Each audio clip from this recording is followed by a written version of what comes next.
Transparent.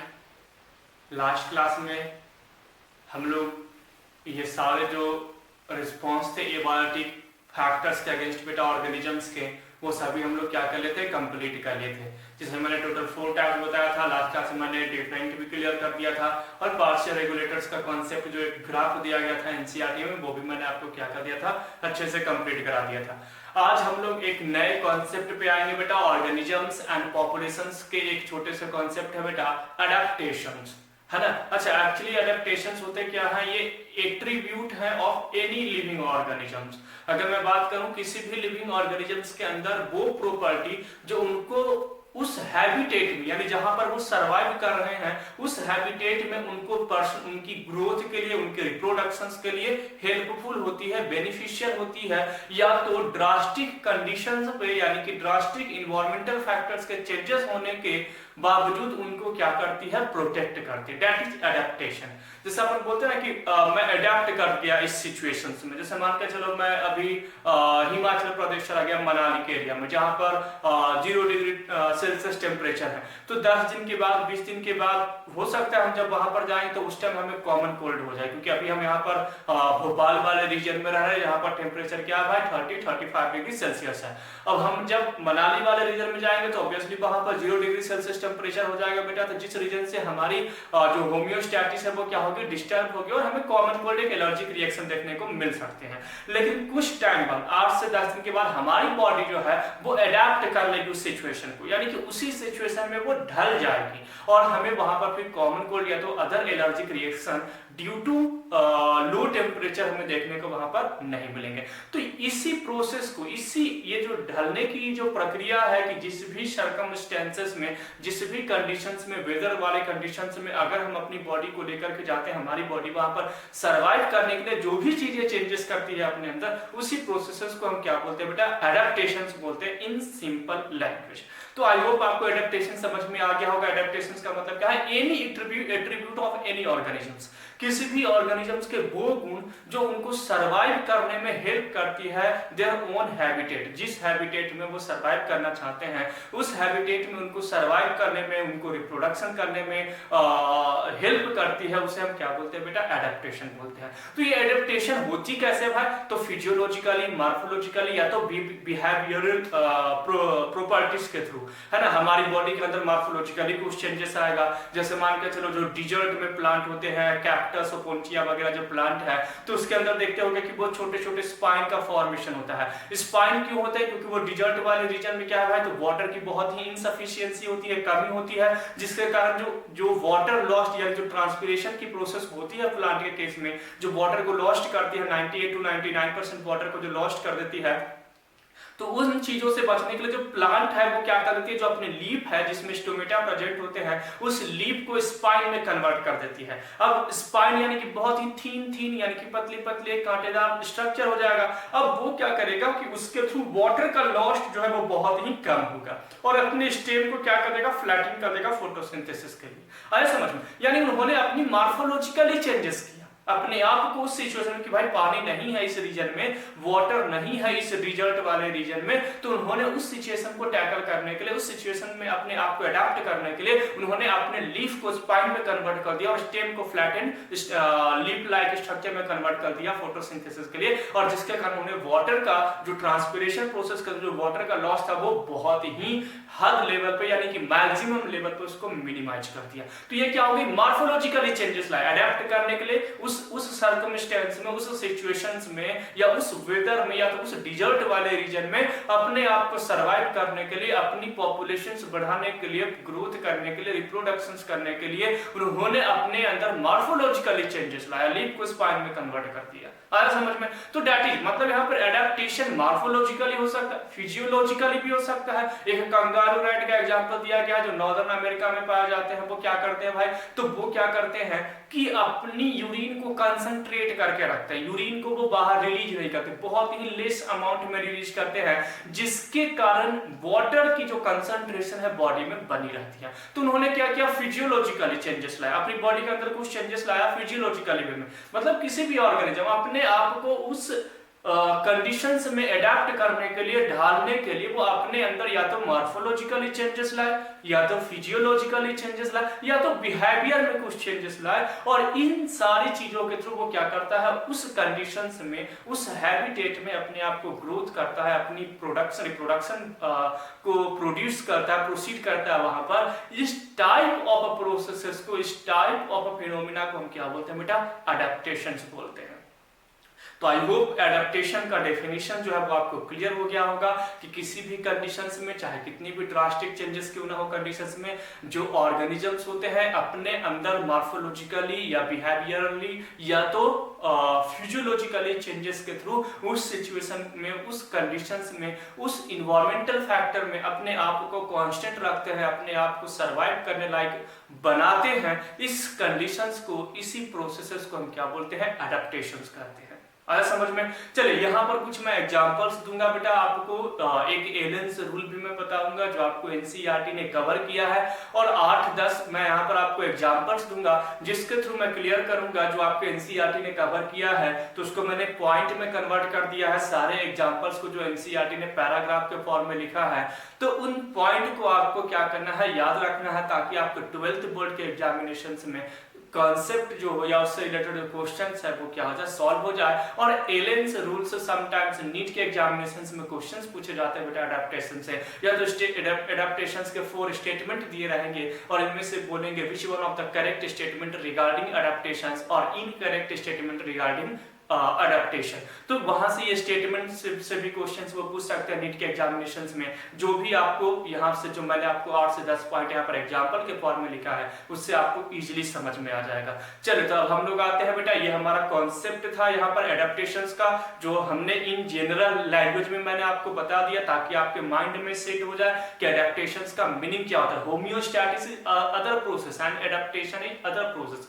होम्योस्टैटिस other है और adaptations भी क्या है, अलग है। तो हमें इन दोनों के बीच में डिफरेंस भी अच्छे से क्लियर होना चाहिए। चलो तो एडेप्टेशन की बात करें बेटा, यहाँ पर मैंने वो सारे पॉइंट आपको लिख दिए हैं, आप अच्छे से इसको नोटबुक में लिख लेंगे।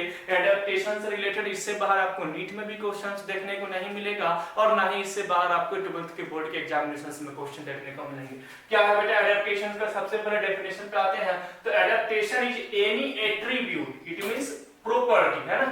Adaptation is any attribute of the organism as a morphologically, physiologically and behaviorally that enable the organism to survive and reproduce its habitat। मैंने क्या बताया कि वो एट्रीब्यूट है, चाहे वो मॉर्फोलॉजिकली हो, बिहेवियरली हो या तो फिजियोलॉजिकली हो, जो ऑर्गेनिज्म को इनेबल यानी कि कैपेबल बनाती है, सक्षम बनाती है अपने हैबिटेट में रिप्रोड्यूस करने के लिए या सरवाइव करने के लिए। That is adaptation. एग्जांपल्स है बेटा एडेप्टेशंस का डेफिनेशन आई होप आपको क्लियर हो गया होगा। अब हम लोग कहां पर आते हैं, एग्जांपल्स पे। तो फर्स्ट एग्जांपल है, even in the absence of water, water के एब्सेंट में कंगारू रैट इन नॉर्थ अमेरिका। मैंने बताया था ना कि पानी की कमी होती है, जिसके कारण जो कंगारू रैट होते हैं नॉर्दर्न अमेरिका में जो पाए जाते हैं, वो यूरिन को कंसंट्रेट कर लेंगे। क्या कर लेंगे भाई, यूरिन को कंसंट्रेट कर लेंगे और कुछ और भी प्रॉपर्टी शो करेंगे। तो भाई बेटा even in the absence of water kangaroo rat in northern America desert, जो डिजर्ट वाले रीजन्स में है यानी रेगिस्तान में, is capable of meeting all its water requirement from its internal fat oxidation, in which water is produced as a byproduct and also it can concentrate its urine। अब जो kangaroo rat है बेटा northern American के जो dessert में पाए जाते हैं, उस रीजन में जो पाए जाते हैं, एक्चुअली क्या करता है, जब उनकी बॉडी में जब वो डाइट लेते हैं, खाते हैं कुछ भी चीजें, तो जो फैट होता है, तो फैट का जब ऑक्सीडेशन होता है बेटा, तो फैट के ऑक्सीडेशन में वाटर का क्या होता है, प्रोडक्शन होता है। जब फैट ऑक्सीडाइज होता है तो क्या चीज का फॉर्मेशन होता है, वाटर का प्रोडक्शन होता है। तो वो जो वाटर है उसी से वो काम चला लेते हैं, यानी उनको बाहर अगर वाटर नहीं भी मिलेगा उस क्षेत्र में, जिस ऑब्वियसली डिजर्ट है तो वहां पर पानी तो होगा ही नहीं, तो उस रीजन में बगैर पानी के, है ना, बगैर पानी के जो वो डाइट लेते हैं, तो जो फैट उन्होंने फूड में लिया है, उस फैट का जब वो ऑक्सीडेशन करते हैं, उनकी बॉडी के अंदर ऑक्सीडेशन होती है, यानी फिजियोलॉजिकली ऑक्सीडेशन जब उनकी होती है फिजियोलॉजिकल प्रोसेस के थ्रू, तो उस ऑक्सीडेशन के थ्रू वहां पर वाटर का जो प्रोडक्शन होता है, उस वाटर से अपनी वाटर की रिक्वायरमेंट बॉडी की क्या करते हैं, फुलफिल करते हैं। और इमर्ज कंडीशन में यानी कि इमरजेंसी वाले कंडीशंस में वो यूरिन को भी कंसंट्रेट करके रखते हैं, ताकि बॉडी में वाटर का बैलेंस क्या रहे,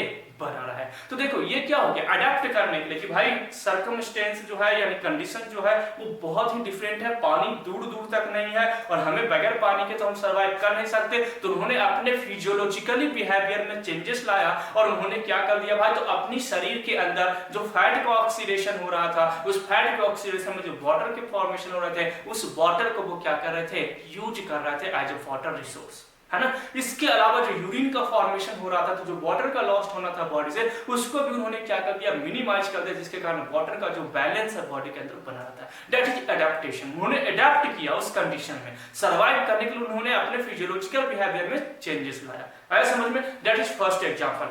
सेकंड एग्जांपल, ऐसे छोटे छोटे एग्जांपल्स मैं आपको अभी क्लियर करूंगा, सारा कॉन्सेप्ट क्लियर हो जाएगा, बस अच्छे से आप सुनते जाना और जब मैं पूरा बता दूं तो उसको अच्छे से लिख लेना और एक दो बार आप जब पढ़ोगे तो आपको इजीली ये चीजें क्लियर हो जाएंगी कि एडेप्टेशंस होते क्या है। चलिए सेकंड एग्जांपल है बेटा, presence of thick cuticle on the leaf surface of many desert plant stomata में arrange in deep pits of minimal transpiration, stomata remain closed during day time due to special photosynthetic pathway in them. अब उसी dessert यानी उसी रेगिस्तानी क्षेत्र की मैं फिर से बात करूं, उसी डिजर्ट रीजन में जो प्लांट होते हैं बेटा, वो प्लांट की बात क्या हो रही है कि जो उनके स्टोमाटा होते हैं वो नीचे अरेंज रहते हैं। देखो स्टोमेटा ओपन होगा, डायरेक्ट सनलाइट में आएगा, अगर ऊपर वाले अपर सरफेस पे होगा तो स्टोमेटा जब ओपन होगा तो क्या होगा, वाटर इवोपरेट होकर के ट्रांसपिरेशन के फॉर्म में ट्रांसपिरेशन के प्रोसेसेस के थ्रू वाटर रिलीज हो जाएगा, बाहर आउट हो जाएगा और बॉडी के अंदर यानी प्लांट बॉडी के अंदर वाटर की रिक्वायरमेंट क्या हो जाएगी, बढ़ जाएगी, यानी वाटर का जो लेवल है वो मिनिमाइज हो जाएगा, रिड्यूस हो जाएगा। तो उन चीजों से बचने के लिए जो डिजर्ट वाले जो प्लांट होते हैं बेटा, वो सबसे पहले अपनी स्टोमेटा को ऊपर ना रख करके नीचे वाले एरिया में शिफ्ट करते हैं ताकि कम से कम सनलाइट वहां पर जाए और कम से कम वाटर का क्या हो, लॉस्ट हो। तो भाई क्या है, प्रेजेंस ऑफ थिक क्यूटिकल। और सेकंड चीज है थिक क्यूटिकल का फॉर्मेशन, एक ऊपर से एक लेयर बन जाता है क्यूटिकल लेयर, जो क्या करता है बेटा, प्रिवेंट करता है ट्रांसपिरेशन प्रोसेसेस को, है ना। लीफ के ऊपर एक क्यूटिकल लेयर डेवलप हो जाएगा जो ट्रांसपिरेशन प्रोसेस को क्या करेगा, रिड्यूस्ड करेगा। तो ये क्या है, ये मार्फोलॉजिकली चेंजेस हुआ, स्ट्रक्चर में चेंजेस हुआ, यहाँ पर फंक्शन में कोई चेंजेस नहीं है, स्ट्रक्चरली चेंजेस यानी मार्फोलॉजिकली इन्होंने चेंजेस करके उस कंडीशंस में सर्वाइव करने के लिए यानी डिजर्ट रीजन में सर्वाइव करने के लिए, वाटर को कम लॉस्ट करने के लिए उन्होंने अपने अंदर चेंजेस लाया, अपने आप को वहां पर अडैप्ट किया उसी सिचुएशन में। ये आपका क्या हो गया बेटा, ये आपका हो गया सेकंड एग्जांपल। थर्ड है बेटा, इन प्लांट्स लाइक ओपुंचिया, है ना, वही डिजर्ट का ही प्लांट है। तो in plants like Opuntia leaves are reduced to spine while the function of the photosynthesis is done by the flattened stem। Obviously मैंने अभी आपको एग्जांपल भी दिया था कि जो ओपुंचिया प्लांट होते हैं बेटा, वो अपने लीफ को क्या करते हैं, स्पाइन में कन्वर्ट कर देते हैं। जो लीफ है, लीफ को वो कांटे में कन्वर्ट कर देते हैं बेटा, थॉर्न में कन्वर्ट कर देते हैं और अपने स्टेम को फ्लैटन करके फोटोसिंथेसिस करते हैं। अब लीफ में अगर स्पाइन का फॉर्मेशन हो गया, इट मींस वहां पर स्टोमेटा की नंबरिंग कम हो गई, ट्रांसपिरेशन कम हो गया, जिसके कारण जो वाटर उनकी बॉडी में है वो वाटर क्या रहेगी, बनी रहेगी। तो ये कुछ एग्जांपल्स मैंने आपको दिए जो स्पाइन से भी डिजर्ट से रिलेटेड। अभी जितने भी एग्जांपल हमने देखे, चाहे वो कंगारू रैट का हो, चाहे वो स्टोमेटा से रिलेटेड डिजर्ट प्लांट का हो, चाहे वो भी ओपुंचिया वाले प्लांट का, ये सभी के सभी हमने डिजर्ट कंडीशन में यानी जहां पर वाटर की कंसंट्रेशन कम है, वाटर का अमाउंट कम है, उस कंडीशंस में ऑर्गेनिजम्स अपने आप को कैसे अडैप्ट करता है, कैसे वहां पर उस कंडीशंस में सर्वाइव करता है, अपनी ग्रोथ करता है, इन सारी चीजों का एग्जांपल्स अभी तक हमने क्या किया, क्लियर किया। Excuse me.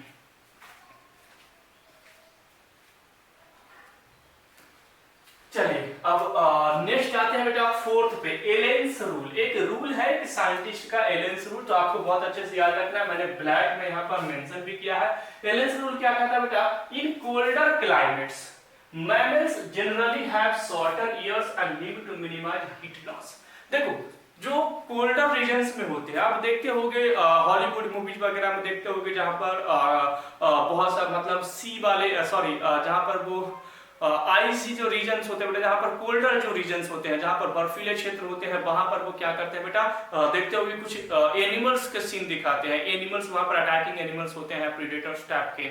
तो उन एनिमल्स के देखेंगे कि उनकी जो ईयर होती है वो बहुत ही शॉर्ट होती है ना, क्योंकि यहाँ से हीट क्या होता है, लॉस्ट होता है। तो अब देखो वहां पर ठंड ऑलरेडी बहुत ज्यादा है, अब ठंड ज्यादा है, कोल्ड बहुत ज्यादा है वहां पर, तो दैट्स वाई वहां पर क्या है, बॉडी अपने हीट को मेंटेन करने के लिए अंदर ही उसको रखना चाहिए टेम्परेचर को, ताकि अगर हम टेम्परेचर ज्यादा लॉस्ट करेंगे तो हमारी बॉडी का जो टेम्परेचर है वो क्या हो जाएगी, बिगड़ जाएगी। तो ये भी एलेंस रूल कहता है कि कोल्डेड रीजन में जो ऑर्गेनिजम्स वहां पर रहते हैं उनकी ईयर्स और लिम्ब की साइज क्या होती है, शॉर्ट होती है as compare to warmers regions organisms. और ये कोल्ड रीजन में शॉर्ट होने के पीछे रीजन क्या है, क्योंकि वहां पर हीट का लॉस कम हो। ये एलेंस रूल कहती है। तो एक छोटा सा एग्जांपल था Allen's rule. In colder climates mammals generally have shorter ear and live to minimize heat loss.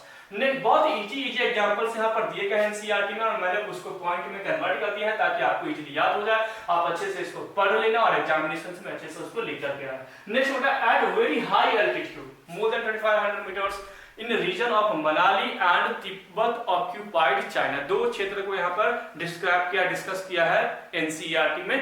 तो इन्होंने क्या बताया कि हाई एल्टीट्यूड पे हम क्या देखते हैं कि जब हम जाते हैं, जैसे आपका टूर अगर मनाली का जाता है, आपके स्कूल टूर या तो आप बाद कॉलेज जाओगे या फैमिली के साथ कभी मनाली जाओगे, या जो तिब्बत ऑक्यूपाइड, ये चाइना ऑक्यूपाइड तिब्बत वाले क्षेत्र में जाओगे, तो या हाईली एल्टीट्यूड वाले रीजन में जाओगे, तो वहां पर आपको एल्टीट्यूड सिकनेस देखने को मिल सकते हैं। मतलब सभी में नहीं, कुछ ऐसे पीपल्स होंगे जिनको नोजिया, वोमिटिंग, फटीग ऐसे कुछ सिम्टम्स आपको देखने को मिल सकते हैं, या हार्ट पल्पिटेशन ऐसे कुछ सिम्टम्स देखने को मिल सकते हैं कि जब हाई एल्टीट्यूड पे जाते हैं किसी को चक्कर आता है, वोमिटिंग होती है, ऐसी कुछ चीजें आपको देखने को, या फटीग यानी कि थकान होती है ड्यू टू लेस अमाउंट या लेस कंसंट्रेशन ऑफ ऑक्सीजन। जैसे जैसे हम हाई एल्टीट्यूड पे जाते हैं तो ऑक्सीजन का अमाउंट जो है वो क्या होते जाता है, कम होते जाता है। अमाउंट जो ऑक्सीजन का जो कंसंट्रेशन है बेटा ऊपर वो क्या होती है, कम होती है। तो जिसके कारण बॉडी में क्या होती है, मोशन सिकनेस, या तो सॉरी मोशन सिकनेस नहीं, यानी कि ये फटीग, या तो यहाँ पर आपको सिकनेस टाइप का दिखाई, या तो वॉमिटिंग वगैरह, नोजिया वगैरह देखने को मिल सकते हैं।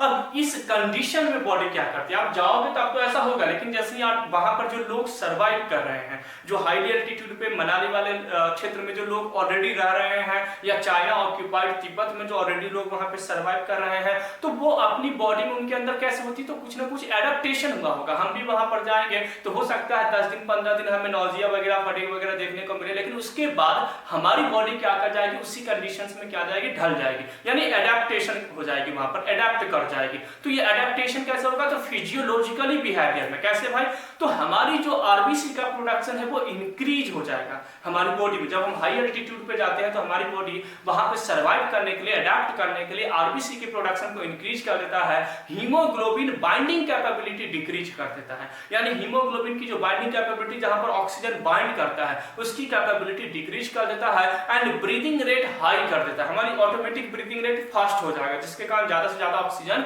अंदर जाए। और हीमोग्लोबिन बाइंडिंग कैपेबिलिटी कम होने के कारण, यानी अब हीमोग्लोबिन डिमांड नहीं करेगा, जो ऑक्सीजन है वो कहां जाता है, हीमोग्लोबिन पे जाकर के बाइंड करता है ब्लड में, तो वो डिमांड कम हो जाएगा, जिसके कारण हमें जो नोजिया या फटीग वाले जो, यानी जो थकान वाली जो चीजें हमें देखने को मिल रही थी बेटा, ये सारी चीजें हमें देखने को नहीं मिल सकती। ये हाईली एल्टीट्यूड रीजन पे हम कैसे अडेप्ट करते हैं ह्यूमंस बीइंग, उसके बारे में यहाँ पर एग्जांपल दिया गया। तो वही चीजें है एट वेरी हाई एल्टीट्यूड, यानी वही more than 3500 meter Rohtang pass near Manali and Mansarovar in China occupied Tibet, altitude sickness is observed like nausea, fatigue and heart palpitation due to oxygen debt। Oxygen के कमी के कारण यहाँ पर nausea, vomiting ये सब आपको हाई एल्टीट्यूड पर देखने को मिल सकते हैं। But generally we get RBC production increase. हम वहां पर जाते हैं तो ऑटोमेटिक हमारी बॉडी अडेप्ट करने के लिए उस कंडीशंस में आरबीसी के प्रोडक्शन को इंक्रीज करेगा।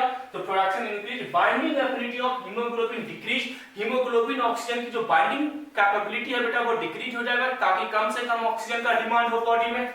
और क्या हो जाएगा बेटा, and breathing rate increase and stop experiencing altitude sickness. और ब्रीदिंग रेट फास्ट हो जाएगा जिसके कारण ऑक्सीजन ज्यादा जाएगा और जिसके कारण हमारा जो सिकनेस वाली प्रॉब्लम थी यानी नोजिया, फटीग और हार्ट पल्पिटेशन देखने को मिल सकते थे वो क्या हो जाएगा, ठीक हो जाएगा। तो हम हाई एल्टीट्यूड पे कैसे सर्वाइव करते हैं, कैसे अडेप्ट बॉडी करती है, तो हमारी बॉडी क्या करती है, आरबीसी के प्रोडक्शन को बढ़ा देती है, हीमोग्लोबिन की बाइंडिंग कैपेबिलिटी को डिक्रीज कर देती है और क्या करती है बेटा, वहां पर ब्रीदिंग रेट फास्ट कर देती है। तो यहाँ पर हमने उस कंडीशंस में सर्वाइव करने के लिए, उस कंडीशंस में अपने आप को सेफ रखने के लिए बॉडी ने फिजियोलॉजिकली चेंजेस लाया। फिजियोलॉजिकली चेंजेस के थ्रू वो वहां पर उस कंडीशंस में क्या कर गया, अडेप्ट करेगा। तो ये एडेप्टेशंस हम प्रोसेस वही पढ़ रहे हैं कि मतलब डिफरेंट कंडीशंस में जो हमारे बियॉन्ड टेम्परेचर है, हमारी बियॉन्ड कंडीशंस है, हमारे बियॉन्ड सर्कमस्टेंसेस हमारे पास है या हमारे बियॉन्ड वेदर कंडीशंस है, उस कंडीशंस में बॉडी अपने आप को कैसे अडेप्ट करती है, उसी चीज को, उसी प्रोसेसेस को हम यहाँ पर पढ़ रहे हैं बेटा, जिसको हम क्या बोलते हैं, एडेप्टेशंस बोलते हैं। तो आई होप जो भी मैं आपको एग्जांपल्स बता रहा हूँ, इन एग्जांपल्स के थ्रू आपको इजीली सारी चीजें समझ में आ रही होगी। नेक्स्ट एग्जांपल है बेटा, due to some special adaptation certain microbes flourish in hot spring and deep sea hydrothermal vent where temperature exists 100 degree Celsius, that is Archaebacteria। Obviously मैंने आपको बताया था जब आप 12th 11th में पढ़ रहे होगे बायोलॉजिकल क्लासिफिकेशन, तो वहां पर मैंने थर्मोएसिडोफिलस बैक्टीरिया के बारे में डिस्कस किया था, जिसे मैंने बताया था कि ये बैक्टीरिया जो है वो एक्सट्रीम कंडीशंस बैक्टीरिया है, 100 डिग्री से सेल्सियस से ऊपर टेम्परेचर पे अपने आप को सर्वाइव कर लेते हैं, बिलो 3 पीएच पे अपने आप को एसिडिक पीएच पे भी सर्वाइव कर लेते हैं। तो वो अपने अंदर वो चीजें को क्या करते होंगे, चेंजेस, मतलब वो अपने आप को अडेप्ट करते होंगे, जिस कारण से दूसरी बैक्टीरिया तो वहां पे सर्वाइव नहीं कर पाती है, लेकिन ये बैक्टीरिया वहां पर क्या कर जाता है, बियॉन्ड 100 डिग्री सेल्सियस टेम्परेचर और बिलो 3 पीएच पर भी वो एसिडिक पीएच पे भी वो क्या कर जाता है, सर्वाइव कर जाता है। ये भी क्या है बेटा, एडेप्टेशंस के एग्जांपल्स हैं। नेक्स्ट बेटा, many fishes in Antarctic water can survive eight below 0 degree temperature. Antarctic क्षेत्र में जो फिशेस होती हैं बेटा वो 0 डिग्री सेल्सियस टेम्परेचर पे भी वो क्या करते हैं, सर्वाइव करते हैं, ये भी उनका एडेप्टेशन है, वो अपने आप को उस कंडीशंस में ढालते हैं। Next, lizard bask in the sun and observe heat when their body temperature becomes low। जो लिजार्ड होते हैं बेटा वो क्या करते हैं, धूप सेकते हैं जब उनकी बॉडी टेम्परेचर बढ़ जाती है, उनके अंदर बॉडी टेम्परेचर लो हो जाती है, रिड्यूस हो जाती है, यानी कि कोल्ड वाले रीजन में वो, जैसे आप देखते होंगे क्रोकोडाइल्स वगैरह को भी आप न्यूज़पेपर वगैरह में पढ़ते होंगे कि क्रोकोडाइल जो है वो जो भोपाल का जो मेन जो हमारा डैम है, कलियासोत या तो केरवा डैम या तो बड़ी तालाब, तो उनमें जो चीजें होती है वहां पर वो देखते होंगे कभी कभी कि जो क्रोकोडाइल्स होते हैं बेटा वो क्या करते हैं, वहां पर धूप सेकते हुए मिलते हैं। वैसे लिजार्ड भी आप देख सकते हो कि जब ठंड वाले रीजन आते हैं तो वो क्या होते हैं, धूप सेकते हुए दिखाई देते हैं ताकि उनकी हीट बैलेंस बना रहा है बॉडी के अंदर। तो ये भी क्या होता है, ये भी एक तरह से एडेप्टेशन है, वो अपनी हीट को बैलेंस करने के लिए सनलाइट का वास्प लेते हैं, यानी कि वहां पर वो क्या करते हैं, धूप सेकते हैं। नेक्स्ट है बेटा, some species hide in the burrow in the soil to hide and escape from the above ground heat। बरो का मतलब क्या होता है, मांद या तो बिल खोदना। देखते होंगे जैसे रैट वगैरह होते हैं जो खेतों एरिया में, जो अगर आप किसान फार्मर्स या रूरल एरिया से बिलोंग करते होंगे तो आपको मालूम होगा कि जो रैट होते हैं बेटा वो ऑब्वियसली या तो जो स्नेक होते हैं, है ना, जो क्या करते हैं कि रैट जो है वो क्या करती है, जमीन के अंदर यानी सॉइल के अंदर वो अपना एक बरो बनाती है, यानी कि वो अपना एक क्या करती है, एक मांद बनाती है, उसको खोदती है, बिल जिसको हम बोलते हैं, बिल खोदती है और उसके अंदर वो क्या करती है, सर्वाइव करती है, रहती है। क्यों रहती है भाई, क्योंकि बाहर का टेम्परेचर ज्यादा है या तो बाहर का टेम्परेचर कम है, तो भी हीट जो है वो क्या करती है, वहां पर उसको सेफ रखती है, मतलब जो अर्थ है, जो सॉइल है वो उसको क्या करती है, सेफ रखती है दोनों सर्कमस्टेंसेस में, चाहे वो वार्मर्स हो ऊपर या तो चाहे ऊपर कोल्ड हो, क्योंकि जो सॉइल होती है वो अपोजिट अफेक्ट करती है, ऊपर गर्मी है तो सॉइल के अंदर ठंड रहती है और अगर ऊपर ठंड है तो सॉइल के अंदर क्या रहती है, गर्मी रहती है। तो वो बरूज बना करके भी क्या करती है, अपने आप को वहां पर उस कंडीशंस में अपने आप को अडेप्ट करती है। तो यहाँ पर मैंने आपको टोटल 9 एग्जांपल दिए बेटा। आप जब एनसीईआरटी बुक पढ़ोगे तो आपको वो सारी चीजें आप क्लियर हो जाएगी, कॉन्सेप्ट क्लियर हो जाएगा और एडेप्टेशंस का जो प्रोसेस है, यानी किसी भी कंडीशंस में अपने आप को सर्वाइव करना, अपने आप को सेफ रखना, अपनी पॉपुलेशंस को ग्रोथ करना, रिप्रोडक्शंस करना, बायोमॉर्फोलॉजिकली चेंजेस, फिजियोलॉजिकली चेंजेस और behaviourally changes is known as adaptation. मैंने सिंपल से लैंग्वेज में आपको बता दिया कि एडेप्टेशन वही प्रोसेस है जो हमें एडेप्ट करने में या हमें इनेबल्स बनाता है किसी भी सर्कमस्टेंसेस में अपने आप को सेफ रखने में, सर्वाइव करने के लिए। तो यहाँ पर जितने भी एग्जांपल्स हैं वो सारे एग्जांपल्स आई होप मैंने आपको क्लियर कर दिया और आपको अच्छे से समझ में आ गया होगा। अब आप एक बार एनसीईआरटी एडेप्टेशंस पढ़ेंगे, आपको इजीली वो सारी चीजें समझ में आ जाएगी और इसी फॉर्म में आपको एग्जांपल्स याद रखने बेटा। और आपको नीट के एग्जामिनेशन से मैंने बताया कि आपको यहाँ से क्वेश्चंस क्या आ सकते हैं, तो रॉन्ग स्टेटमेंट यानी करेक्ट और इनकरेक्ट स्टेटमेंट से क्वेश्चंस आ सकते हैं, या तो व्हाट इज एलेंस रूल्स, यहाँ से क्वेश्चंस आपको नीट के एग्जामिनेशन में बन सकते हैं। तो ये आज वाली क्लास में हमने एडेप्टेशंस को कंप्लीट कर लिया बेटा। नेक्स्ट क्लास में हम लोग पॉपुलेशन एट्रीब्यूट डिस्कस करके, यहाँ पर चीजें थी याद करने से ज्यादा समझने वाली पॉइंट थी। समझने में भी मैंने आपको वो सारे पॉइंट को इजी वे में, यहाँ पर इजी लैंग्वेज में आपके सामने रख दिया ताकि एग्जामिनेशन में आप अच्छे से लिख सको। तो कुछ ऐसे पॉइंट होते हैं बेटा। और इकोलॉजी जो हमारा यूनिट है, यानी कि जो हम जिस यूनिट को हम डिस्कस कर रहे हैं लास्ट यूनिट 12th का, तो इकोलॉजी में मोस्टली जो थिंग है बेटा आपको ऐसे ही थ्योरी के फॉर्म में देखने को मिलेंगे। बाकी जो कॉन्सेप्ट रहेगा या जितना भी मैं इजी आपके लिए कर सकता हूं वो सारी चीजें मैं करूंगा। चलिए नेक्स्ट क्लास में मिलते हैं पॉपुलेशन एट्रीब्यूट्स के साथ। Thank you for watching farmers parent.